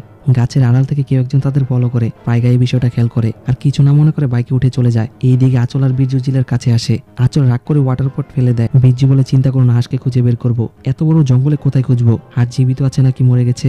বীর্য বলে ধৈর্য ধরো, আগামীকাল আবার আসবো। আঁচল বলে হাঁসকে না পেলে এই বলে কান্না করে দেয় আর বলে খুব ভয় লাগছে, দেরি হয়ে গেলে তার কিছু হবে না তো। বীর্য তাকে সান্ত্বনা দেয়। পরে রাতরা বাইকে করে বটগাছের সামনে আসে। অচেনা লোক দেখে দানিমা পালাতে যাবে, রাতের উপরে ফায়ার করলে দানিমা থেমে যায়। রাতর বলে গান রেখে দিলাম, আপনি ভয় পাবেন না। দানিমা ভয় পেয়ে বলে কিছু জানি না। রাতর বলে শুধু বাদরার ব্যাপারে বলেন। দানিমা বলে তার নাম নিও না, বাদরা এসে যাবে। এর আগে অন্য গ্রামের লোকদের মেরেছিল, তাকে থামাতে হবে। পাইগা বলে তাকে কিভাবে থামাবো? দানিমা বলতে থাকে বাদরার ক্ষতি করতে আসলে জঙ্গলের কীট পতঙ্গ তাকে খবর দিয়ে দেয়। 9 নম্বর খানদানে একটি ঘটনা হয়েছিল, অনেক শ্রমিক মারা গিয়েছিল। একজন শ্রমিক সকলকে খানদানের ভিতর যেতে মানা করছিল। তখন ম্যানেজার বাবু এসে বলে, বাদরা তোমার সমস্যা হলে কাজ করা লাগবে না, অন্যদের কাজে বাধা দিও না। বাদরা বলে গত সপ্তাহে খানদানের ভিতরে অনেক শ্রমিক গিয়েছিল, তারা কোথায় গেল? বাবু বলে আন্নাকে গিয়ে বলো, আমাকে না বলে। আর হাজিরা খাতাগুলি রামসিং বলে ডাকে। বাদরা বলে তোমার বন্ধু মন্টু গায়েব হয়ে গেছে, একবার চিন্তা হলো না কোথায় গেল? রামসিং বলে যোগী সেখানে কাজ করতে দিয়েছে, কাজ না করলে খাবো কি? ঘরে স্ত্রী বাচ্চা আছে। বাদরা বলে কাজ অন্য জায়গায় পেয়ে যাবে, তোমার ক্ষতি হলে পরিবারকে কে দেখবে? বাবু জাগওয়ানের নাম ডাকে। জাগওয়ান বলে বাদরার কথাই ঠিক, এক এক করে সবাই মৃত্যু হচ্ছে। অন্য শ্রমিক বলে আমাদের কাজ কে দিবে? বাদরা বলে সবাই একসাথে কাজ ছেড়ে দেওয়ার কথা বললে এত লোক তারা কোথায় পাবে? আর আমাদের কাছ থেকে বের করতে পারবে না। রাম সিং বলে খানদানের ভিতর যাবো না যে পর্যন্ত আমাদের ক্ষতিপূরণ না দিবে। সব লোক একসাথেই থাকবো। বাবু আন্নাকে কল দেয়। অপর প্রান্ত থেকে ফোন রিসিভ করলে বাবু বলতে থাকে বাদরা সমস্যা করেছে। আন্না বলে দেখছি, আর কল কেটে দিয়ে বলে রাকাকে 9 নম্বর খানদানে পাঠিয়ে দাও। দানিমা বলে আন্নার কথা মতো রাকাকে নিয়ে শ্রমিকদের মেরে ফেলে, সবাইকে পিছনে যেতে বলে। রাকা বলে নেতা হওয়া অনেক শখ। বাদরা কিছু বলার আগে তার পেটে লাথি দিয়ে বসে, তাতে বাদরার মুখ থেকে রক্ত বের হয়। রাকা বলে তাদের কাজে অনুৎসাহিত করছো কেন? আর নিচে ফেলে পেটাতে থাকে। বাবু দাঁড়িয়ে হাসে আর বাদরাকে নিচ থেকে তুলে একের পর এক চাকু প্রেস করে খুন করে। রাকা বলে আর কারো যদি কোনো দাবি থাকে বলো। শ্রমিকরা ভয়ে কোনো কথা বলে না আর চুপ করে দাঁড়িয়ে থাকে। দানিমা বলে তখন থেকে বাদরা আত্মা সেখানে ঘুরে বেড়ায় আর কান্না করে বলে বাদরা আমার ছেলে রাকাকেও মেরে ফেলেছিল, সকল কিছু আমার সামনে ঘটেছিল। রাত্র বলে বাদরাকে কোথায় দাপন করেছিল? দানিমা একটু অবাক হয়ে তাদের দাপনের স্থানে নিয়ে আসে আর বলে বাদরার লাশ এখানে আছে। রাত্র পাইগাকে তার টিম নিয়ে এখানে আসতে বলে। কিছুক্ষণ পর কিশোর আসে আর 2 জন লোক কোদাল দিয়ে মাটি ঘুরতে থাকে। হঠাৎ করে কঙ্কালের পায়ের আঙ্গুল দেখা যায়। দানিমা বলে এটা বাদরার লাশ নয়। পাইগা বলে বাদরার না হলে তাহলে এই কঙ্কাল ডিকার। দানিমা বলে বাদরা বাদ্দার এক পায়ে 4 আঙ্গুল ছিল। রাত্র বলে টিমদের ডাকো আর সকল জায়গায় খুঁজো। পরে বেশি লোক নিয়ে এসে সকল জায়গায় ঘুরতে থাকে। হঠাৎ করে একটি কঙ্কালের হাত থেকে চুরি পায় আর কিশোরকে দেখায়। কিশোর তখন পিছনে আসতেই সাইনবোর্ড দেখে। সাইনবোর্ডটি মহিপাল লাগিয়েছিল। বাদ্দার কঙ্কাল বের করার জন্য খননের কাজ চালিয়ে যেতে থাকে। রাত্র সুস্মিতাকে কল দেয়। সুস্মিতা কল রিসিভ করে বলে কেমন আছো, ফোন দিয়েছিলে ধরতে পারিনি। রাত্র বলে বুঝতে পেরেছি আর বলে তোমার সাহায্যের প্রয়োজন। সুস্মিতা বলে ঠিক আছো। রাত্র বলে ফোনে বলতে পারবো না, আমার সাথে দেখা করো। সুস্মিতা বলে আসছি। পরে মহিপালকে পুলিশ স্টেশনে ডেকে নিয়ে আসে। রাত্র বলে পা সমান জমিন তোমার। মহিপাল বলে চোখ যত দূর যাবে সব জমিন আমার। রাত্র বলে তার লাশগুলো তোমাদের। মহিপাল বলে মানুষ আমি, কোনো জন্তু নই। রাত্র বলে নকল সোনা পরে ঘুরে বেড়ালে তোমার খারাপ কাজ কেউ বুঝতে পারবে না, এমনটা ভেবো না। আর বলে এত জমি দখল করে আছো, কার থেকে নিয়েছো? মহিপাল বলে যোগীশের কাছ থেকে নিয়েছিলাম। পরে রাত্র রোডের পাশে পাওয়া সিসি ক্যামেরার ভিডিও ফুটেজ চেক করতেছিল। তখন পাইগা এসে বলে স্যার যোগীশের পোস্টমর্টমের রিপোর্টের এখন পর্যন্ত আসেনি আর নতুন কঙ্কালগুলো ফরেন্সিক ল্যাবে পাঠিয়ে দিয়েছি। রাত্র ল্যাপটপের দিকে তাকিয়ে থাকে। পাইগা বলে এই নিউজটা শহরের মিডিয়াকে জানালে বড় নিউজ হতে পারে স্যার, তাতে আমার ডিপার্টমেন্টের সহযোগিতা পাবো। রাত্র বলে মিডিয়া জানলে তামাশা করবে। পাইগা বলে কেস তো সমাধানই হচ্ছে না। রাত্র বলে অর্ডার অনুযায়ী কাজ করবে, আদেশ অমান্য আপনাকে মানায় না আর তাকে যেতে বলে। প্রাইগা সরি স্যার বলে চেম্বার থেকে বের হয়ে নিজের সিটে গিয়ে বসে। কিশোর বলে রাতর স্যার যা বলেছে আমাদের ভালোর জন্য বলেছে। প্রাইগা বলে স্যার একদিনও ইউনিফর্ম পরে আসে না আর ডিসিপ্লিন শিখাচ্ছে, আমাদের কাজ হচ্ছে সত্য উদ্ঘাটন করা, বসে থাকা না। কিশোর বলে এর পিছনে হয়তো সিক্রেট লুকিয়ে আছে। প্রাইগা বলে কেস তো সমাধান হচ্ছে না, আপনি রাগ করবেন না, একবার চা আলা হিসেবে গরমিল করেছিল। মিসেস শর্মাকে যখন জিজ্ঞেস করেছিলাম মানা করে যে আমার কোনো ভুল হতে পারে না, সবাই আমাকে চিনে। কিছুদিন পর একটি ছেলে আসে, শর্মা তাকে পাওনা পরিশোধ করে দেয়। তা শুনে প্রাইগা মুচকে আসে। রাত স্যারের মাথায় কি ঘুরছে? কিশোর তার কথা মনোযোগ দিয়ে শুনে। প্রাইগা বলে এই কেস সমাধান করতে থাকবো, প্রমোশন হলে কালাকুটি থেকে বের হয়ে যাব। পরে সুস্মিতা বাসায় এসে কলিং বেল চাপে। রাথর দরজা খুলে সুস্মিতা এসে তাকে জড়িয়ে ধরে আর বাসার ছাদে চলে আসে। রাথর বলে যোগীশের ডেড বডি আর জিলের মধ্যে পাওয়া ডেড বডির মধ্যে কোনো না কোনো কানেকশন আছে। সুস্মিতা বলে ফরেন্সিক করে দেখবো আর বলে এত লোক গায়েব হলো, তাদের পরিবার কোনো কমপ্লেন করলো না। রাথর বলে গ্রামের লোকেরা বলে এখানে কেউ মিসিং হয়নি, তারা বলে বাদ্রা নামের ভূত নাকি ঘুরে বেড়ায়, ভূত নাকি এসব করে বেড়ায়। সুস্মিতা বলে 6 জনের ডেড বডি পেয়েছ, বডিগুলো মগ থেকে ফরেন্সিক ল্যাবে পাঠিয়ে দিও। রাত্র বলে তোমার টিম মেম্বারকে এখানে নিয়ে আসো, সকল ব্যবস্থা করে দিব, আর ইচ্ছে হলে তুমি আমার সাথে থাকবে। আর কাপে ঠোঁট লাগিয়ে বলে তোমার গুড স্মেল এখনো আছে। রাতর খুশি হয়। তখন নক করলে রাতর দরজা খুলে বলে এখানে সব ঠিক আছে তো? নূপুর বলে কিছু একটা বলবো, ভিতরে আসতে পারি? রাত্র বলে আসো। সুস্মিতা বলে তারা আমাকে। রাত্র বলে অপেক্ষা করো। সুস্মিতা পাশের ঘরে যায়। নূপুর সোফায় বসে বলে কেসে। রাত্র বলে কেসের কাজ সাহায্য করতে এসেছে। নূপুর তখন ব্যাগ থেকে ফাইল আর অনেকগুলো আইডি কার্ড বের করে দেয়। রাত্র বলে এইসব কি? নূপুর বলে বইয়ের থেকে আসা শ্রমিকদের পরিচয় এখানে আছে, পঞ্চায়েতের লোকের আইডি কার্ড দিত, যাদের না থাকতো তারা নকল করে বানাতো। রাত্র বলে কোথায় পেলে? নূপুর বলে পেয়েছি, দয়া করে আমার নাম বলবেন না। রাত্র বলে কাউকে বলবো না, অনেক সাহায্য করলে আমাকে। নূপুর বলে আপনি আমাদের এত সাহায্য করেন, আপনার জন্য তো এটুকু করতেই পারি। আর বলে কিছু খেতে মন চাইলে বলবেন, বাসা থেকে বানিয়ে নিয়ে আসবো। রাত্র বলে অবশ্যই। নূপুর শুক্রিয়া জানিয়ে বাসা থেকে বের হয়। রাতর আইডি কার্ডগুলো দেখে আর তৎক্ষণাৎ সুধীরের বাসায় এসে দরজা নক করে। সুধীর কয়েকবার দিবিয়া বলে ডাকে আর সাড়া না দেওয়ায় নিজে দরজা খুলে অবাক হয়। রাত্র বলে পঞ্চায়েতের লোকেরা দপ্তরে গিয়েছিল দরকারি ফাইলের জন্য। সুধীর বলে আমাকে বলেন কি লাগবে। রাত্রের আদেশ অনুযায়ী কিশোররা বাসায় ভিতরে প্রবেশ করে আর প্রাইগার নির্দেশ অনুযায়ী কনস্টেবলরা সার্চ করে। তা দেখে সুধীর বলে এগুলো কি হচ্ছে, বিচারককে সম্মান দেন। তখন প্রাইগা এসে বলে খানদানের ফাইলগুলো পেয়েছি আর তারা পুলিশ স্টেশনে চলে আসে। প্রাইগা ফাইল রেখে বলে কেস ক্লোজ। রাত্র বলে প্রাইগা কোথায় গেল? কিশোর বলে বাইরে গেছে, এসে যাবে। আর বলে ফাইলে তো বাইরের গ্রাম থেকে আসা সকলের হিসাব আছে, কিন্তু তারা যে চলে গেছে তাদের কোনো রেকর্ড করা হয়নি। রাত্র ফাইলগুলো ভালো করে দেখে। কিশোর বলে খানদানে তো এখন কোনো শ্রমিকই নেই, আর বলে ইনফরমেশন পাওয়া গেছে। এ বলে নূপুরকে দেখায়। রাত্র বলে দেখা হয়েছিল? কিশোর বলে নূপুর স্যারকে বলো খানদানে কবে থেকে কাজ করো। নূপুর বলে 12-15 বছর ধরে কাজ করি, এর আগে আমার মা কাজ করতো, এই খানদানের ব্যাপারে সকল কিছু জানি। নূপুর বলে অনেক বছর হয়ে গেছে, তাদের তো দেখিনি। রাত্র বলে কোথায় গেছে তাহলে? নূপুর বলে দিনেশ কালো তাদেরকে ছেড়ে দেন, 200 থেকে 600 শ্রমিক গায়েব হয়ে গিয়েছিল। আর আপনি জানেন তারা 9 নম্বর খানদানে কাজ করতো? তা শুনে রাত্র অবাক হয় আর সুধীরকে জিজ্ঞাসাবাদের জন্য নিয়ে আসে। সুধীর চেয়ারে বসেছিল। রাত্র টেবিলে ফাইল রেখে বলে এসব কি? সুধীর বলে গ্রামে যারা কাজ করতে আসতো তাদের নাম এখানে ছিল, আপনার নামও আছে। রাত্র বলে কাজ করতে তো আসতো, কিন্তু কোথায় যেত? সুধীর বলে গ্রামের সবাইকে খেয়াল রাখতাম। রাত্র বলে নজর রাখতেন। এ বলে শ্রমিকদের আইডি কার্ডগুলো টেবিলে ফেলে দেয়। তা দেখে সুধীর থ হয়ে যায়। রাত্র বলে প্রত্যেক মাসে 50-এর বেশি এই খানদানের শ্রম দিতে আসতো, তারা কোথায় যেত? জেলের পানিতে নাকি জমিনের ভিতরে। সুধীর বলে ডেড বডিগুলোর সাথে আমার কোনো সম্পর্ক নেই। রাত্র বলে বয়স্ক থেকে সম্মান দিচ্ছি না, আমার স্টাইলে বুঝাবো। সুধীর বলে ডেড বডিগুলোর সাথে আমার কোনো সম্পর্ক নেই। যোগীর যে শ্রমিক নিয়ে আসতো তা বিনা কাগজে নিয়োগ দিতাম, নকল আইডি বানিয়ে দিতাম, তাদের গায়েবের পিছনে হাত নেই। রাত্র বলে এমন কি কাজ যোগীশের জন্য আপনি ফেসে গেছেন? সুধীর বলে যোগী জেনে গিয়েছিল যে বীর্য আমার ভাইয়ের ছেলে, তার জন্য ছোট কাজ করতাম। এখন পুলিশ স্টেশনের বাইরে আন্না মহিপালরা আসে। কিশোর এসে বলে নরেন্দ্র লয়ার এসে গিয়েছে। রাত্র কাস্টোডিও থেকে বের হয় আন্না বলে পাইকাকে জিজ্ঞেস করেন বিনা অনুমতিতে অ্যারেস্ট করতে গিয়েছিল আমাকে। বলেছিলাম না জিজ্ঞেস করা তো দূরে থাক, পুলিশ স্টেশনের চৌকাঠ পর্যন্ত নিয়ে যেতে পারবো না। মহিপাল বলতে থাকে এ তো শুধু গ্রামের লোকেরা, আন্নাকে কেউ যদি হেনস্থা করে দোষী বানানোর চেষ্টা করে তাহলে নিয়ম আমারও জানা আছে। আর বাজে অঙ্গভঙ্গি করে আন্নারা চলে যায়। পাইকা মাথা নিচু করে রাখে। রাতর বলে তাদের সাথে কি ভুল করেছিলে? পাইকা বলে কেস সমাধান করার জন্য গিয়েছিলাম। রাতর বলে স্পষ্টভাবে তোমাকে বলেছিলাম এই কেসে কোনো অ্যাকশন হবে না, না কোনো জিজ্ঞাসাবাদ। তোমার থেকে নিয়ম শিখতে হবে, অর্ডার যদি ফলো না করো এখনই জব থেকে বের হয়ে যাও। পাইকা বলে দুঃখিত স্যার, আর মন খারাপ করে দাঁড়িয়ে থাকে।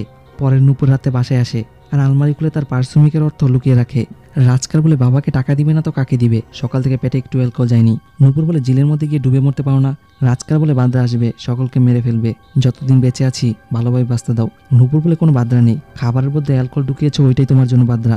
রাজকার বলে বাদরা না থাকলে আংটিটা কার? তার আঙ্গুল থেকে রোডে পড়ে গিয়েছিল। নূপুর আংটি থেকে অবাক হয় আর চালাকি করে বলে আটছি দাঁড়াও। এ বলে দ্রুত বাসা থেকে বের হয়ে মহিপালের বাসায় আসে। মহিপাল খাট থেকে উঠে তার কাছে আসে। নূপুর বলে এখান থেকে চলে যাও, বাদরা ভূত আমাদের সকলকে মেরে ফেলবে। মহিপাল ইশারা দিয়ে বলে কিছু খেয়েছো নাকি? নূপুর বলে লুকিয়ে আর দেখা করতে পারবো না, দুজনে বড় শহরে চলে যাব, নতুনভাবে জীবন শুরু করব। মহিপাল বলে সামর্থ্য আছে? নূপুর বলে আগামীকাল আসার আগে আমাদের বেগে যাওয়ার অর্থের যোগান হয়ে যাবে। আর বলে বিয়ের পর যা হবে দুইজনেরই তো। মহিপাল বলে 2 থেকে 4 বার শুলে সকল কিছু তোমার হয়ে গেল, মাথা নষ্ট হয়ে গেছে নাকি? এ বলে হাত ছড়িয়ে দেয়। তা শুনে নূপুর বাকরুদ্ধ হয়ে যায়। মহিপাল বলে খারাপ মেয়ের সাথে থাকবো না, আর গলা ধরে বলে একদম পুঁতে রাখবো। নূপুর বলে আমাকে পাইকা ভাববে না, আর নিজের নাম বলে বলতে থাকে আগামীকাল এই সময় আমার সাথে দেখা না করলে পাইকাকে সকল কিছু বলে দিব যে কতটা হারামি হয়ে নিচে নেমেছ। তা শুনে মহিপাল নূপুরকে বাজে ব্যবহার করে বের করে দেয় আর নিজে দুশ্চিন্তা করে। পরে রাত্র বারিন্দাতে দাঁড়িয়ে দোয়া টানে। সুস্মিতা তার কাছে এসে বলে ঠিক আছো? রাত্র বলে প্রথমে নিধি, তারপর ঋষভ, সবার সাথে খারাপ ব্যবহার করেছিলাম, এই জবের জন্য পারফেক্ট না। সুস্মিতা বলে নিজেকে দোষ দিচ্ছ কেন? রাত্র বলে ভেবেছিলাম এখানে এসে বিশ্রাম করব, কাজ কম হবে। সুস্মিতা বলে 1510টির বডির ফরেন্সিক রিপোর্ট করেছি, আর বলে জব ছাড়লেও ক্রাইম তোমাকে ছাড়বে না। তা শুনে রাত্র এসে দেয়। সুস্মিতা বলে ওই দিন দেখেছিলাম নূপুর দেখতে কিন্তু অন্যরকম। রাত্র বলে যা ইচ্ছে বলে দাও। নূপুর বলে সর্বদা সত্যিটাই বলি। আর বলে এই বৃষ্টির দিনে এরকম বড় হয়ে আছো কেন? কেউ হাট করেছে নাকি? সামনে তো দাঁড়িয়ে আছি, বুঝতে পারছো না আমাকে? রাত্র বলে আগের মতো আছো, তোমার একতরফা ভালোবাসা বুঝতে দিয়েছিলে তাকে? সুস্মিতা বলে না। রাত্র বলে জীবন ভালো থাকতে হলে অনেক কিছু পরিবর্তন করতে হয়, আর বলে খারাপ মুহূর্ত ভুলে গিয়ে সামনে এগিয়ে যাও। সুস্মিতা বলে ভুলে যাওয়ার চেষ্টা করেছি, সম্ভব নয়। রাত্র বলে তার সাথে আলোচনা করব। সুস্মিতা বলে কারো সাহায্য লাগবে না, এ বলে চলে যায়। পরের দিন পাইকা ফাইল নিয়ে আসে। কিশোর বলে আপনাকে খুঁজে বেড়াচ্ছে। পাইকা দ্রুত চেম্বারে আসে। রাত্র বলে পুলিশের জীবনের প্রথম কেস, তার প্রথম ভালোবাসার মতো হয়ে থাকে। আর বলে সিরিয়াল কিলার কেস ছিল, জীবনে অনেক দূর এগিয়ে যাবো ভেবেছিলাম, ডোবা দিয়ে পালিয়ে গিয়েছিল, সবসময় বস মেজাজ দেখাতো। এরপর থেকে অনেক কেস সমাধান করেছিলাম, কিন্তু সিরিয়াল কিলারকে কোথাও খুঁজে পাইনি। প্রথম কেসের কষ্ট বুঝি। তা শুনে পাইকা মাথা নিচু করে রাখে। রাত্র বলে এই কেস অনেক কিছু শিখিয়েছে, কিন্তু 2টি বিষয় ভুলবে না। এক হচ্ছে মজার চোখে কাউকে দেখবে না, দ্বিতীয় হলো যত বড় কেস হোক না কেন তার পিছনে সত্যটা জানা। পাইকা বলে ভুল হয়ে গিয়েছিল স্যার, আশা করি ওই দিন যা বলেছিলাম রাগের মাথায় বলেছিলাম, তোমার ফিউচার ব্রাইট হোক। এগুলো টাচ করলে পাইকা ব্যথা পায় আর তার নাকি কত স্থান দেখে। আর বলে কি হয়েছে? আর বলে পোকে কামড় দিয়েছিল।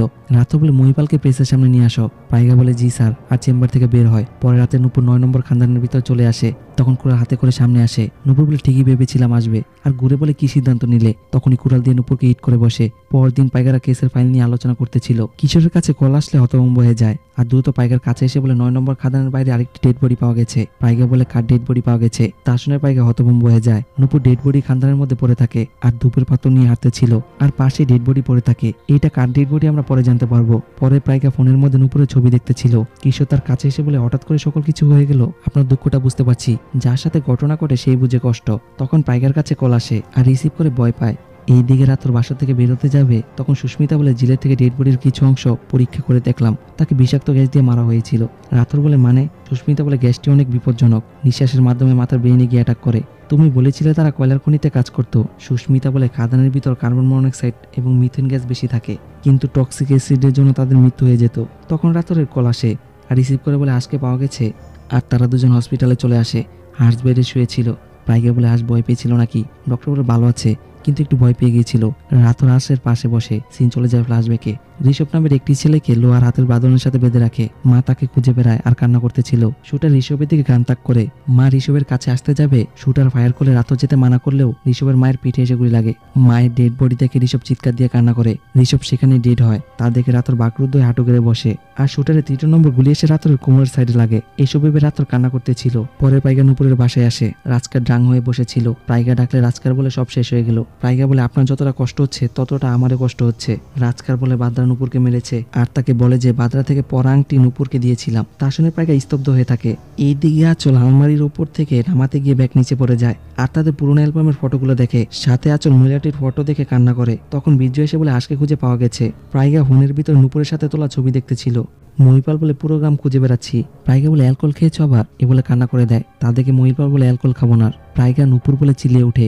মহিপাল বলে যে চলে গেছে তাকে ভেবে লাভ নেই, সামনে যে আছে তা চিন্তা করো। প্রাইগা সোফা থেকে উঠে যায়। মহিপাল বলে অন্য পুরুষের সাথে যখন ঘুরো তখন অনেক ভালো লাগে। প্রাইগা বলে কি বলছো? মহিপাল বলে নিজে দেখেছি। রাতের সাথে কিভাবে বাইকে উঠো, হাত ধরো। প্রাইগা বলে গাছের আড়ালে তুমি ছিলে তাহলে? আর বলে সুধীরের বাসায় যাওয়ার সময় ফলো করেছিলে? মহিপাল বলে দেখলাম অন্য পুরুষের সাথে তোমাকে কেমন লাগে। আর বলে আমার সাথে কারো তুলনা দিবে না। প্রাইগা বলে হাবিলদার বলবে না, থানায় ধরে নিয়ে গেলে কেউ বাঁচাতে পারবে না। তা শুনে মহিপাল প্রাইগাকে থাপ্পড় দিয়ে বসে। প্রাইগা তার দিকে তাকিয়ে কান্না করে। মহিপাল বলে চিল্লাবে না, চোখ নিচে নামিয়ে রাখো। আর ভুলে যেও না তুমি অনাথ, তোমাকে ছোট থেকে দেখাশোনা করেছি। প্রাইগা বলে আমার কেউ নেই। পরে আঁচল হসপিটালে আসে আর হার্সের সাথে দেখা করে। নার্স এসে বলে সময় শেষ হয়ে গেছে, এখন যেতে হবে। বীর্যরা বাইরে বের হবে। তখন রাত্রে এসে বলে আঁচল কিছু বলতে চাই তোমাকে। আঁচল বলে বলেন স্যার। রাত্র বলে আজকে আমার সাথে কয়েকদিন রাখতে পারি। আঁচল বলে আপনার দুঃখটা বুঝতে পেরেছি, কিন্তু বীর্য আর হার্স আর আমার দুনিয়াতে কেউ নেই। রাত্র হাত জোর করে রিকোয়েস্ট করে। বীর্য বলে হার্সের যে পরিস্থিতি, বাবার থেকে এখন মায়ের স্নেহ প্রয়োজন। রাত্র বুঝতে পেরে মাথা নিচু করে রাখে। পরে রাতে সুস্মিতা তার টিম মেম্বাররা খানদানের ভিতরে আসে, সাথে কিছু স্যাম্পল সংগ্রহ করে। পরদিন রাতে প্রাইগা মহিপালের বাসায় এসে বলে জিজ্ঞাসাবাদ করতে আসলাম। মহিপাল তাওয়াল দিয়ে বলে পিছনের সাইডে পয়সা করে দাও। প্রাইগা বলে গতকাল আমাকে মেরেছিলে কেন? মহিপাল বলে অন্য পুরুষের সাথে দেখলে খারাপ লাগে। আর বলে বিয়ের ব্যাপারে অনেকবার বলেছিলাম। প্রাইগা বলে ওয়াদা করো বিয়ের পর গায়ে হাত দিবে না। মহিপাল তখন থাপ্পড় দেওয়ার চেষ্টা করলে প্রাইগা ভয় পেয়ে যায়। মহিপাল বলে উঠাবো না হাত, আর তাকে ধরে বলে অনেক ভালোবাসবো তোমাকে। গতকাল ব্যবহারের জন্য রাগ করিনি তো আবার? তা শুনে প্রাইগা এসে দেয়। মহিপাল বলে এখন পিছনে পয়সা করে দাও। প্রাইগা বলে তাওয়ালটি নোংরা, কতবার বলেছি পরিষ্কার তাওয়াল ব্যবহার করবে। এ বলে শুকনো তাওয়াল নিয়ে আসতে যাবে, নুপুর উন্না দেখে বাকরুদ্ধ হয়ে যায়। আর বলে এখানে নুপুর উন্না কি করছে? মহিপাল বলে কসম দিয়ে বলছি তোমার জন্য এনেছিলাম। প্রাইগা বলে মিথ্যা বলবে না, নুপুরের জন্য শহর থেকে এনেছিলাম এই ওড়নাটি। মহিপাল মাথা নিচু করে রাখে। প্রাইগা বলে নুপুরের সাথে কি করছো? সত্যি করে বলো তাকে তুমি মেরেছ। মহিপাল বলে নুপুরকে মারতে যাব কেন? প্রাইগা বলে নুপুর আমার বোনের মতো, সত্যি করে বলো, না হলে অ্যারেস্ট করে নিয়ে যাব। তা শুনে মহিপাল বলে অ্যারেস্ট করবে, এ বলে থাপ্পড় দেয়। আর বলে পুলিশের পোশাক পরে যাকে তাকে সন্দেহ করবে। প্রাইগা রেগে যায়। মহিপাল বলে এক বিছানায় থাকলে বন্ধু বোন হয় না। আর বলে তার সাথে বিছানা গরম করেছিলাম। প্রাইগা বলে নুপুর এরকম মেয়ে না, মিথ্যা বলছে আমার সাথে। তা শুনে মহিপাল গলা ধরে প্রাইগাকে দেওয়ালের সাথে চেপে ধরে আর অপমান করে গাড়ি ধাক্কা দিয়ে চলে যেতে বলে। তখন প্রাইগা অ্যালকোহলের বোতল নিয়ে মহিপালের মাথা হিট করে আর তাকে হাত মুড়ো করে খাটের সাথে বেঁধে রাখে। মহিপালের জ্ঞান ফিরে আসলে বলে হাতের বাঁধন খুলে দাও। প্রাইগা বলে নুপুর আর যোগেশের পরিবারকে কেন মেরেছিলে? মহিপাল বলে তাদেরকে কেন মারবো? প্রাইগা মহিপালের অন্ডকোষ হিট করে। মহিপাল বলে মৃত্যুর আগের রাতে এসেছিল, শহরে চলে যাব, পালিয়ে বিয়ে করব। প্রাইগা বলে নুপুরকে কোথায় নিয়ে যেতে চেয়েছিলে? মহিপাল বলে ছেড়ে দাও, অনেক ভালোবাসবো। কিন্তু প্রাইগা বেল্ট খুলে মহিপালকে ইচ্ছে মতো মারে। পরে মহিপাল পুলিশ স্টেশনে আসে আর বলে রিপোর্ট লিখো। কিশোর বলে কারোর সাথে ঝগড়া হয়েছিল নাকি? মহিপাল বলে প্রাইগা আমাকে মেরেছে আর তাকে ক্ষত স্থানে দেখাতে থাকে। কিশোর বলে পাগল হয়ে গেছো? তখন রাত্রে এসে বলে খবর শুনেছ তাদের জমি অনুযায়ী টাকা দিয়ে দিচ্ছে। কিশোর বলে তারা নিজের জমি পেয়ে অনেক খুশি হচ্ছে। মহিপাল বলে পুলিশরা যদি অত্যাচারী হয় তাহলে সাধারণ মানুষজন কোথায় যাবে? রাত্র বলে এখানে তো মানুষ দেখতে পাচ্ছি না। মহিপাল বলে রিপোর্ট লিখবেন না। রাত্র বলে এরকম বানানোর রিপোর্ট আমাদের কাছে প্রতিনিয়ত আসে। মহিপাল বলে তোমাদের দেখে নিব। আর হাত উপরে উঠালে রাত্র নিচে নামিয়ে বলে পাইকের আশেপাশে আর থানায় প্রবেশ করলে এমন ভাবে মারবো। আর তাকে থানা থেকে বের হয়ে যেতে বলে। মহিপাল বলে মাপ চাইতে এসেছ? আর বলে ঘরে আসো। প্রায় আংটিটি তার হাতে দিয়ে দেয়। মহিপাল বলে নকল ছিল, তোমাদের কাছে রেখে দাও। পরে পাইকে আন্নার বাসায় আসে। আন্না পত্রিকা পড়তে ছিল। প্রাইগা বলে নিজের ইচ্ছেতে আসবে নাকি? তখন আন্না কথা থামিয়ে তাদের সাথে পুলিশ স্টেশনে চলে আসে আর জিজ্ঞাসাবাদের জন্য কাস্টোডিওতে প্রবেশ করায়। রাথর তাকে একটি ফাইল দেয়। আন্না বলে কিসের ফাইল? রাথর বলে ডেড বডির ফরেন্সিক রিপোর্ট। এই রিপোর্ট অনুযায়ী তাদের মৃত্যু বিষাক্ত গ্যাস হয়েছিল। আন্না বলে আমার উকিলকে কল দাও। রাথর বলে এই মুহূর্তে কল দেওয়া যাবে না। আন্না চেয়ার থেকে উঠে দাঁড়াবে। প্রাইগা তাকে বসিয়ে বলে বলেছিলাম না আপনাকে এখানে এনে ছাড়বো। রাথর বলে বলবেন নাকি আমাদের কাছে অনেক ব্যবস্থা আছে। আন্না বলে বেশি হলে গায়ে হাত দিবেন, আপনার জব থাকবেন না কিন্তু।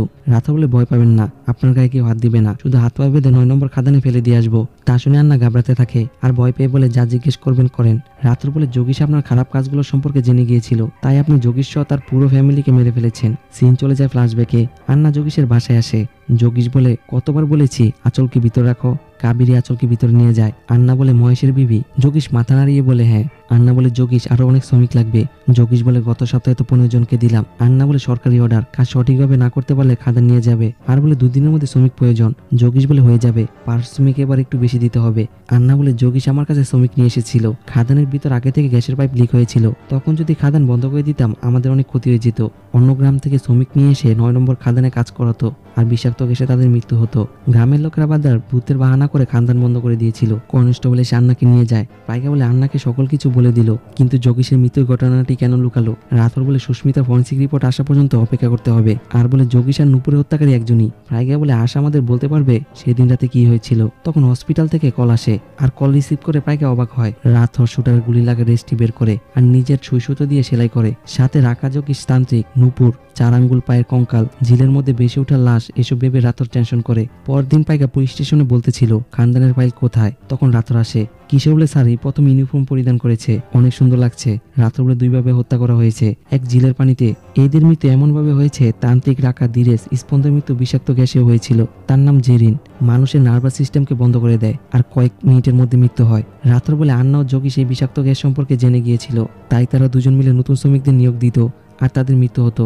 সাথে তাদের ডেড বডি পাহাড়ের ওপর নিয়ে পুঁতে রাখতো। সুস্মিতা বলে যোগেশের পরিবার আর নুপুরকে হত্যা একজনই করেছে। নরেন্দ্র আন্নার খাদানের সাথে তাদের কোনো লেনা দেনা নেই। রাতর বলে মৃত্যুর আগে রাখা বাদার নাম নিয়েছিল। সুস্মিতা বলে জেরিন গ্যাসের অনেক সাইড ইফেক্ট আছে, হ্যালুসিনেশন, না হয় ড্রাঙ্কের বাবা আসবে। আর বলে রাকার বন্ধুরা মনে করেছিল বাদ্রা তাদের মেরেছে। রাতর বলে আসলে তারা ড্রাঙ্ক ছিল। পাইকা বলে সিসি ফুটেজের ভিডিওর মধ্যে বাদ্রাকে দেখেছিলাম। আর বলে রাজকার তো নিজের চোখে বাদ্রাকে দেখেছিল। রাতর বলে রাজকার যাকে দেখেছিল সে সশরীরের মানুষ, বাদ্রা হবে না। আর নুপুরকে এই কারণে মারা হয়েছিল যাতে বাদ্রার উপরে দোষ পড়ে। পাইকা বলে রাজকার আমাকে একটি আংটি দিয়েছিল আর বলেছিল বাদ্রার হাত থেকে পড়ে গিয়েছিল রোডের মধ্যে, আর আংটির ব্যাপারে নুপুরকে বলে দিয়েছিল, তাই বাদ্রা নুপুরকে মেরে ফেলেছে। রাতর বলে নুপুর জেনে গিয়েছিল বাদ্রা সেজে যে খুন করতো, তাই নুপুরকে খুন করা হয়েছে। পাইকা বলে যোগেশ আর মহিপালের লেনদেন নিয়ে ঝামেলা ছিল, আর বলে মহিপালের আচরণ বাদ্রার সাথে মিলে। রাতর বলে তোমার মনে হয় মহিপাল এইসব হত্যাগুলো করেছে? তা শুনে সবাই চুপ করে থাকে। পরে পাইকা মহিপালকে ইচ্ছে মতো পেটায় আর বলে নুপুর আর যোগেশকে কেন মেরেছিলে? মহিপাল বলে ফাঁসাতে চাইছো, খুন করিনি কাউকে। তখন রাতর রাজকারকে জেলখানায় নিয়ে আসে। রাজকার বলে মহিপালের আঙ্গুলে যে আংটি তা বাদ্রার নয়। রাতর বলে কিছু মিস্টেক হয়েছে, চোখের সামনে ঘুরছে কিন্তু দেখতে পাচ্ছি না। পরে বিজি বলে হাঁসকে ছেড়ে দেই, পড়তে বলতে না পারে শুনতে। আঁচল বলে দেখতে তো পারে, হাঁস আমাদের দুজনকে দেখে ফেলেছিল। বিজি বলে হাঁসকে চলে যেতে দাও। আর বলে যোগেশ আমাদের নামে যা বলেছিল তার পাপের বোঝা হাঁস কেন পাবে? আঁচল বলে তোমার কিছু হলে বেঁচে থাকবো কিভাবে? হাঁসের চাইতে আমার জীবনকে তুচ্ছ মনে হচ্ছে। বিজি বলে তোমার থেকে প্রিয় জিনিস আর কি হবে? আঁচল বলে তাকে খানদানে নিয়ে যাও, বাদ্রা হতে প্রস্তুত তো, খানদান বন্ধ হয়ে যাচ্ছে, বাদ্রা আসার সময় এসে গেছে। এই বলে বীর্যকে সাহস শরীরে ছাই মেখে দেয়, সাথে তান্ত্রিক টাইপের মালা পরিয়ে দেয়। বীর্য ঘুমন্ত হাঁসকে নিয়ে বাসা থেকে বের হয়। তখন আলমিরা থেকে আঁচল অ্যালবামের বই বের করে, যেখানে যোগী, সিদ্ধু তার মায়ের ছবির মধ্যে ক্রোধ চিহ্ন দেখে। সাথে নুপুর আর দীপের ছবিও ছিল। আর ভয়ঙ্কর লুক দিয়ে অ্যালবামের বইটি আলমিরাতে রেখে দেয়। পুলিশরা গাড়ি নিয়ে খাদানের উদ্দেশ্যে আসতেছিল। বীর্য বলে মাফ করে দাও, আঁচলের স্বপ্ন পূরণ করছি, এ বলে হাঁসের গলার মধ্যে চেপে ধরে। তখনই রাতররা চলে আসে আর দ্রুত হাঁসকে নিচ থেকে উপরে তুলে। রাতর গান পয়েন্ট করে বলে হাঁসকে ছেড়ে দাও। বীর্য হাঁসকে ছেড়ে দিতে রাজি হয় না। রাইগা বলে হাঁসকে দিয়ে দাও, না হলে আঁচলকে ফায়ার করব, এ বলে শুট করে দেয়। তা দেখে বীর্য হাঁসকে রেখে দিয়ে আঁচলের কাছে আসতে থাকে। কিশোর বীর্যকে ধরে ফেলে। রাতর ডাকাতে হাঁসের জ্ঞান ফিরে আসে। কিশোর হাত মুড়ো করে বাঁচতে থাকে। বীর্য আঁচল বলে চিল্লে উঠে। পাইকা গান নিচে নামালে সুস্মিতা মুচকি এসে দেয়। আর গাড়ির ভিতরে আঁচলকে দেখা যায়। আসলে ঘটনা হওয়ার আগে রাতর আঁচলের কাছে আসে আর বলে হাঁসকে নিয়ে বীর্য কোথায় গিয়েছে। আঁচল বলে খাদানে, যেখানে তার মৃত্যু হবে। রাতর চেয়ারের মধ্যে ছাই দেখে বুঝতে পারে বীর্যকে বাঁধার মতো সাজানো হয়েছে। আঁচলের দিকে তাকিয়ে থাকে। রাতর হাঁসকে অ্যাম্বুলেন্সে রাখে। সুস্মিতা বলে তার সাথে যাব, আর অ্যাম্বুলেন্স উঠে বসে। পুলিশ ভ্যানের ভিতরে বীর্যকে তোলা হয়। রাতর বলতে থাকে শরবত সাথে বিষ দিয়েছিলে, আর আঁচল সাফ করে, কিন্তু আর শরবত না খেয়ে চলে যায়। খাদানের ডেড বডির অবস্থা যেরকম ছিল সেম ভাবে যোগীশকে হত্যা করা হয়েছিল। দূর থেকে হাঁস তোমার কর্মকাণ্ড দেখেছিল। আর যোগীশ সিদ্ধুর ডেড বডি 9 নম্বর খানদানে ফেলে দিয়ে এসেছিলে, যাতে সবাই মনে করেছিল বাদলা করেছে। লোকদের বোকা বানানোর জন্য দীপার ডেড বডি ঘরের ভিতরে রেখে দিয়েছিলে। আর ইচ্ছে করে ব্যাংকের রাস্তা দিয়ে গিয়েছিলে, যাতে তোমাকে সিসি ক্যামেরার মধ্যে দেখা যায়, সবাই যেন মনে করে তুমি বাদরা। কিন্তু তোমার ভাগ্যটাই খারাপ, ওই দিন রাজকার তোমাকে দেখেছিল, আর ছায়ের জন্য তোমার আঙ্গুল থেকে আংটি পড়ে গিয়েছিল রাস্তার মধ্যে, আর সেই আংটি রাজকার তুলে নেয়। বীর্য বলে সকল কিছু ঠিক বলেছেন, কিন্তু আংটি যে আমার কিভাবে বুঝলেন? রাতের বেলা পুলিশ স্টেশনে এসেছিলেন। আঁচলকে পানি পান করিয়ে দেওয়ার সময় হাতে আঙ্গুলের মধ্যে আংটিটা দেখেছিলাম। তাদের কেন মেরেছো জানি, কেন মারলে এখন বলো। বীর্য বলে আঁচলের মায়ের বদলা নিয়েছি, আর বলতে থাকে আন্না আঁচলের বাবাকে 9 নম্বর খাদানের কাজের জন্য পাঠিয়েছিল। যোগীশ খানদানের ভিতরে মারা গিয়েছে। কাবেরী বুঝতে পারে জয়েশ কখনো খানদানে কাজ করতে আসেনি। কাবেরী জানতো জয়েশের মৃত্যু খানদানে হয়েছিল। ততক্ষণ যোগী জানতে পারে রাতের দরজা লাগিয়ে দেয় আর রাকাকে নিয়ে আসে। কাবেরী বলে মিথ্যা বলেছিলে কেন? তখন রাকা কাবেরীর পেটে চাকু ঢুকিয়ে দেয়। আঁচল দূর থেকে এই বিষয়টা খেয়াল করে, আর কাবেরীকে গর্তের মধ্যে রেখে রাকা বীর্যকে গান দিয়ে ফায়ার করে। যোগীশ কাবেরীকে মারার আগে চিঠি লিখেছিল। চিঠির মধ্যে লেখা ছিল হাজবেন্ডকে খুঁজতে যাচ্ছি। আঁচল মনে করেছিল তার বাবা মা ছোটবেলায় তাকে ছেড়ে চলে গিয়েছিল, কারোর সাথে সম্পর্ক করতে সাহস পেত না। আঁচলকে আমি সকল সত্যি বলে দিই যে কাবেরীকে এখানে পুঁতে রাখা হয়েছিল। রাইগা বলে নুপুরকে তাহলে কেন মেরেছিলে? হঠাৎ নুপুর ঘরে প্রবেশ করে। বীর্য আঁচল আপত্তিকর অবস্থায় শুয়েছিল। আর বিছানা থেকে উঠে বীর্য বলে, এখন কি করছো? নুপুর বলে, এখান দিয়ে যাচ্ছিলাম, মনে হলো পুরনো বন্ধু এখানে কি করে। আঁচল বলে, বীর্য তোমার বন্ধু না। নুপুর বলে, রেগে যাচ্ছ কেন? আমি তো ভাদ্রার প্রসঙ্গে বলছি। এ বলে আংটি দেখায়, যা কিনা নুপুরের বাবা রাজকার দিয়েছিল। তা দেখে বীর্য অবাক হয়, আর বলে, কিসব বলছো? আর বলে, তোমার দুজনে যা ইচ্ছে করো, আমার লোভ হচ্ছে সম্পদের দিকে। যোগীশকে মেরেছ, আর কিছু অংশ আমাকে দিয়ে দাও। এই সময়ে যদি 10 লাখ না পাই, তাহলে পুরো গ্রামকে বলে দিব ভাদ্রা আসলে কে। পরদিন রাতে নুপুর 10 লাখের জন্য অপেক্ষা করতেছিল। বীর্য আসলে নুপুর বলে, কি সিদ্ধান্ত নিলে? বীর্য বলে, বাঁচার। আর কুড়াল দিয়ে হিট করে নুপুরকে হত্যা করে। রাতর বলে, কতটা নিচু মনমানসিকতা তোমাদের দুইজন। সহজ সরল মানুষকে বিনা দোষে হত্যা করেছিলে। তখন আঁচল বলে উঠে, আমি না, শুধু বীর্য হত্যা করেছিল। তাকে কখনো বলিনি যে আমার মায়ের মৃত্যুর প্রতিশোধ নাও। জুসের মধ্যে বিষ বীর্য মিশিয়েছে, প্রত্যেকটা বডিকে নষ্ট করেছে। নুপুর বাসা থেকে বের হয়ে যাওয়ার পর আঁচল বলে, আগামীকাল সন্ধ্যায় ভাদ্রার সাথে দেখা হবে। বীর্য বলে, এখানে নুপুরকে কেন মারবো? বুঝিয়ে বললে সব ঠিক হয়ে যাবে। আঁচল বলে, আমাদের জন্য এইটুকু করতে পারবে না? হাঁসকে খানদানি নিয়ে গিয়ে মেরে ফেলো। রাথর বলে, আঁচলকে বাঁচিয়ে কি লাভ হবে, যে তোমার জীবনকে বরবাদ করে দিল। বীর্য বলে, আঁচলকে ছাড়া কাউকে আজ পর্যন্ত ভালোবাসিনি। আঁচল বলে, আমার মাকে ছাড়া কাউকে ভালোবাসিনি। রাথর বলে, দয়া করে আমাকে মাফ করেন। আঁচল আমার পরিবার, তার কোনো দোষ নেই। পরের দিন পুলিশ স্টেশনে রাথর শুভেচ্ছা জানায়। রাত্র বলে, তোমার বড় কেসটি সমাধান হয়ে গেল, তার জন্য এক ছোট উপহারটি এ বলে কলম গিফট করে। তাতে পাইকা খুশি হয়। রাত্র বলে, শহরে ট্রান্সফার করে দিব, তোমার মতো বড় অফিসার প্রয়োজন সেখানে। পাইকা বলে, স্যার আপনি এখানেই খাবেন নাকি শহরে চলে যাবেন? রাত্র বলে, শহরে চলে যাব। হাঁসকে দত্তক নিব, তারও কেউ নেই, আমারও নেই। পাইকা বলে, বীর্যুর গল্প কতটা ভয়ঙ্কর, যার জন্য এতগুলো মার্ডার করলো আর সকল কিছু মাথা পেতে নিল।